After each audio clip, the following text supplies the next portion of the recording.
आप सभी को जय मसीह की। आज परमेश्वर के वचन में आप सभी का स्वागत है। परमेश्वर पिता आज अपने वचनों के द्वारा आप सबको बहुत ऐसे आशीष को दे। आज परमेश्वर पिता अपने वचनों के द्वारा आप सबसे बोले और बातचीत करे। और हम लोग देखेंगे मीका उसका पहला अध्याय उसका 7 में इस प्रकार से परमेश्वर का वचन कहता है, यहोवा भला है, संकट के दिन वह देर गढ़ ठहरता है और अपने शरणागतों की वो सुधि रखता है। और आज हम परमेश्वर के वचन से उसके शरणागतों के बारे में हम सीखेंगे। क्या हम परमेश्वर के शरण में जाते हैं? यहोवा परमेश्वर तो भला है और संकट के दिन में हमारा देड़गढ़ भी ठहरता है, लेकिन क्या हम परमेश्वर को अपना शरण स्थान, अपना बल माने हैं? क्या परमेश्वर हमारा शरण स्थान है? परमेश्वर इसलिए उसका वचन भजन संहिता उसका 46 उसका 1 में इस प्रकार से कहता है, परमेश्वर हमारा शरण स्थान और बल है बोलता है, और संकट के दिन अति सहज से मिलने वाला वो हमारा सहायक है। लेकिन किन के लिए? जिसने परमेश्वर को अपना शरण स्थान माना है, जिसने परमेश्वर की शरण में लेने को चुना है। लेकिन आज संसार में बहुत सारे लोग हैं जो परमेश्वर के पास नहीं आ रहे, उसकी शरण में नहीं आ रहे हैं। और जब तक वो उसकी शरण में नहीं आएंगे, क्या वो उनका देड़गढ़ ठहर सकता है? क्या उनका सहायक वो बन सकता है?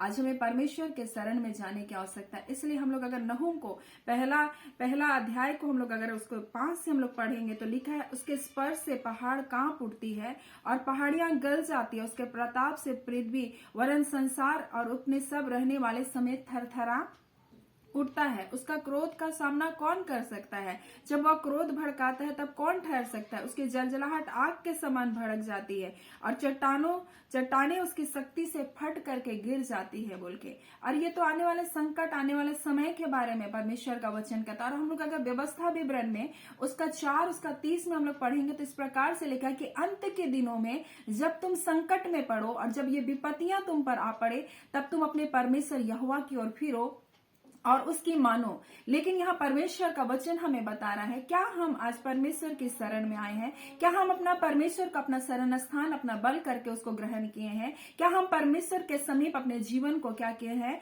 समर्पण को किए हैं? क्या हम परमेश्वर को अपना शरण स्थान मान रहे हैं? आज परमेश्वर अपने वचन के द्वारा हमें बता रहा है कि परमेश्वर हमारा शरण स्थान और हमारा बल है और संकट में वो अति सहज से मिलने वाला सहायक है। जब परमेश्वर हमारा शरण स्थान होगा, हमारा बल होगा, तो जब हम संकट में, हम सकेती में, हम दुख में, हम परेशानी में जब रहेंगे तो परमेश्वर हमको क्या करेगा?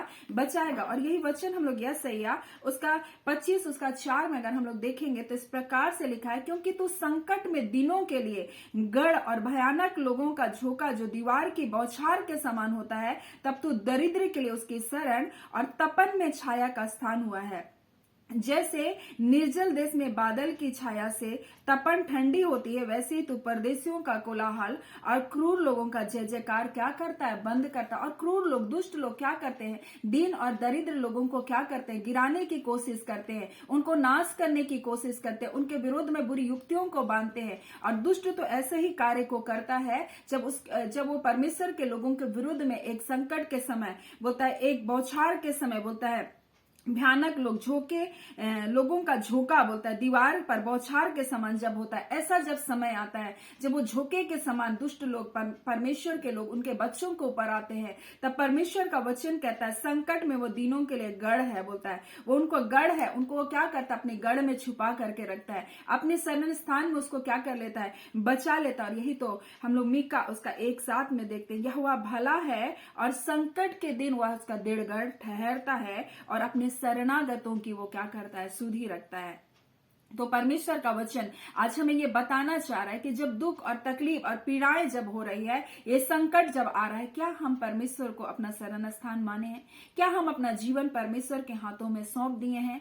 और यहाँ संसार में तो 2 तरह से हम लोग कार्य करते हैं, या तो फिर हम अपने आप में रोते रहते हैं, या फिर हम मनुष्य के सामने जा करके रोते हैं, शिकायत करते हैं, या फिर हम तीसरा एक काम कर सकते हैं कि हम परमेश्वर को अपना शरण स्थान मानकर हम अपनी व्यथा को, अपने दुखों को क्या करें? परमेश्वर के सामने रोए, परमेश्वर के सामने अपनी पीड़ाओं को उंडेले।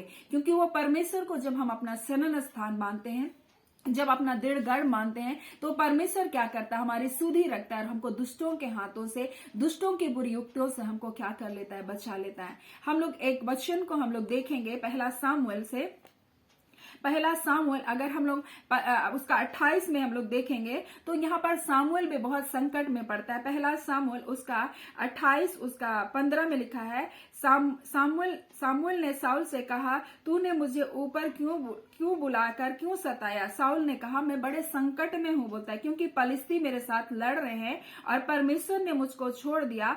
अब मुझे ना तो भविष्यवक्ताओं के द्वारा उत्तर देता है, ना स्वप्नों के, इसलिए मैंने तुझे बुलाया और तू मुझे जता दे कि मैं क्या करूं। सामुएल ने कहा, जब यहोवा तुझे छोड़कर तेरा शत्रु बन गया तब तू मुझे क्यों पूछता है? यहोवा ने तो जैसा तुझसे कहलवाया वैसे ही उसने व्यवहार किया, अर्थात उसने तेरे हाथ से राज्य छीन कर तेरे पड़ोसी दाऊद को दे दिया है ना। तूने जो यहोवा की बात ना मानी, ऐसा बोल करके, और ना अमालेकियों को उसके भड़के हुए कोप के अनुसार दंड दिया, इस कारण यहोवा ने तुझे आज ऐसा बर्ताव किया। और हम लोग साउल के बारे में देखते हैं, इजराइल का पहला राजा, और परमेश्वर की आज्ञा ना मान करके वो क्या किया? अपनी बुद्धि अपना ज्ञान को लगाया। और परमेश्वर ने जब उसको ठहरे रहने बोला तब वो ना ठहर करके वो बलिदान को चढ़ाया। और यहाँ तीसरी गलती वो कर रहा है, जब उसके ऊपर पलिश्ती लोग आक्रमण कर रहे तो एक भूत सिद्धि वाले मनुष्य के पास करके उस स्त्री से वो जा करके क्या कर रहा है? पूछ रहा है कि तू सामुएल को बुला कर ला। सामुएल मर चुका था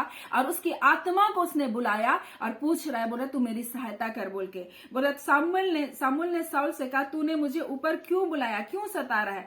साउल ने कहा, मैं बड़े संकट में हूं, बोल रहा है। और वो संकट में किसको ढूंढ रहा है? एक मरे हुए व्यक्ति को ढूंढ रहा है, एक भविष्यवक्ता को ढूंढ रहा है, ना कि वो परमेश्वर को ढूंढ रहा है। और यहाँ पर हम लोग उसी के आगे में, अगर हम लोग 30 में देखते हैं, जब दाऊद के ऊपर में संकट आया तब वो क्या करता है, जब, और 30 उसका 6 में इस प्रकार से लिखा है, तब दाऊद बड़े संकट में पड़ा, क्योंकि लोग अपने बेटे बेटियों के कारण बहुत शोकित होकर उस पर पथरवाह करने की चर्चा कर रहे थे, परंतु दाऊद ने अपने परमेश्वर यहोवा को स्मरण करके हियाव बांधा। और दाऊद ने यहोवा से पूछा, क्या मैं इस दल का पीछा करूं? क्या मैं उसको जा पकड़ूं? तब उसने उससे कहा, पीछा कर, क्योंकि तू निश्चय पकड़ेगा और निश्चय सब कुछ छुड़ा लाएगा। और हम लोग यहाँ देखते हैं, अमालेकी लोग उनके नगर को क्या कर रहे हैं? जला करके फूंक दिया, उनके स्त्री बच्चे सबको लूट लिए, और वो भी बड़ा संकट में पड़ा था। परंतु उस संकट में उसने किसी मनुष्य के पास नहीं गया और सब लोग उसके विरुद्ध हो गए थे दाऊद के, इतना तक कि उसके साथ उसके योद्धा लोग भी उसके विरुद्ध हो गए, वो अकेला केवल था। और उस संकट में भी उसने परमेश्वर को याद किया, परमेश्वर को स्मरण करके उसने अपने अंदर में बल को पाया। और यही तो भजन संहिता में लिखा है, परमेश्वर हमारा शरण स्थान और बल है, और संकट में अति सहज से मिलने वाला हमारा सहायक है। लेकिन जब हम संकट में पड़ते हैं, जब हम दुख में पड़ते हैं, क्या परमेश्वर हमारा शरण स्थान, क्या वो हमारा बल है?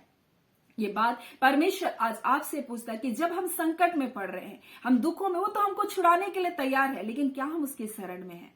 क्या हम उसको अपना गृह धाम मान कर रखे हैं? क्या हम उसकी शरण में जाते हैं? क्या हम परमेश्वर से अपने दुखों को, अपनी पीड़ाओं को उसके सामने उंडेलते हैं? या फिर हम मनुष्य के पास जाते हैं और बोलते तुम मेरी सहायता करो, तुम मेरी मदद करो, और हम उसके सामने गिड़गिड़ाते हैं? या फिर हम परमेश्वर के पास जाते हैं?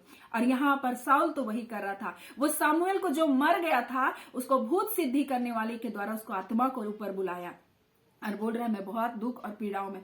तो यहाँ पर वो क्या कर सकता है ना? जिसको परमेश्वर छोड़ दिया है, जिसको परमेश्वर त्याग दिया, उसके लिए कोई और उपाय नहीं है। इसीलिए परमेश्वर कहता है कि हमें उसकी आज्ञा को मानना। और यही तो व्यवस्था विवरण 4 उसका 30 में लिखा, अंत के दिनों में जब तुम सकेती में पड़ो, जब तुम विपत्तियों में पड़ो, तुम बोलता है तुम पर आ पड़ेगी, तब तुम अपने परमेश्वर की ओर फिरना, बोल रहा है, और उसी की मानना, बोल रहा है। यानी हमको फिरना है अपने पापों से, अपने गुनाहों को छोड़ना है और परमेश्वर को अपना शरण स्थान मानना है। और जब हम परमेश्वर को अपना शरण स्थान मानेंगे, हम संकट, हम सकेती, हम दुख, हम पीड़ाओं में हम जब पड़ेंगे, परमेश्वर तुरंत हमें छुड़ा लेगा, क्योंकि उसका वचन कहता है कि वो अति सहज से मिलने वाला हमारा सहायक है, बोलता है। वो देर नहीं लगाता, वो बहुत विलंब नहीं करता। जब हम तकलीफों में होते हैं, वो तुरंत हमारी प्रार्थनाओं को क्या करता है? सुनता है। और ऐसे ही तो मैंने अपने जीवन में परमेश्वर के अनुग्रह को, परमेश्वर की दया को महसूस किया, जब भारी से भारी विपत्ति को हुआ और मैंने सिर्फ एक शब्द को कहा, प्रभु मेरी सहायता कर। और उस समय हमें बहुत प्रार्थना करने की जरूरत नहीं होती। हमें बहुत गिड़गिड़ाने की जरूरत नहीं होती, बस एक शब्द हम बोलते हैं, परमेश्वर मेरी सहायता कर, और परमेश्वर हमारी तुरंत ही क्या करता है, सहायता करता है। और ऐसे ही कितने लोग अपने जीवन में इस बात को अनुभव किए होंगे, जिन लोगों ने परमेश्वर को अपना शरण स्थान, अपना बल माना है, और परमेश्वर तुरंत ही उनके क्या करता है, सहायता करता है, उनको सकेती से, उन संकट से, उन दुखों से, उन परेशानियों से निकाल करके बाहर करता है। और आज परमेश्वर अपने वचन के द्वारा हमें बताना चाहता है, क्या परमेश्वर हमारा शरण स्थान और हमारा बल है क्या। परमेश्वर पिता आज अपने वचनों के द्वारा हम सबको बहुत ऐसे आशीष को दे, और इस वचनों के द्वारा आप नया बल खो पाए, और परमेश्वर अपने महिमा के निमित्त आपके जीवन को इस्तेमाल करे। आइए हम प्रार्थना करें। धन्यवाद देते हैं प्यारे पिता परमेश्वर, प्रभु यीशु के नाम से पिता हम आपके निकटता, आपकी हुजूरी में आते हैं प्रभु जी। आज के सुंदर समय के लिए पिता आपका धन्यवाद देते हैं, आपकी दया, आपका अनुग्रह, आपके प्रेम के लिए पिता आपका धन्यवाद देते हैं। आपकी अद्भुत सुरक्षा में प्रभु अपने बच्चों को रखे प्रभु, इसके लिए आपका धन्यवाद देते हैं। खुदावन परमेश्वर एक नए दिन की आशीष, भलाई, जय, छुटकारा यीशु के नाम से आपके बच्चों के जीवन में आने पाए। खुदावन अगर जिस सकेती में, जिस संकट में, जिस पीड़ाओं में प्रभु आपके बच्चे पड़े हैं प्रभु, हम इसी घड़ी प्रभु उनके लिए आपको पुकारते हैं। खुदा आप उन संकट से, उन सकेती से, उन दुखों से, उन पीड़ाओं से प्रभु अपने बच्चों को निकालिए प्रभु। और पिता वो आज अपने वचन, आपके वचनों के द्वारा ये सीख पाए प्रभु कि आप उनका शरण स्थान और उनका बल बनना चाहते हैं खुदावन परमेश्वर। बशर्ते खुदावन परमेश्वर वो हर बुराइयों को छोड़कर प्रभु जी पूरे मन से, पूरे प्राण से प्रभु आपकी ओर लौट आए खुदा। हाँ खुदावन परमेश्वर पिता, आप अपने बच्चों पर दया करने के लिए तैयार है खुदा, आप उन्हें छुड़ाने के लिए तैयार है प्रभु जी।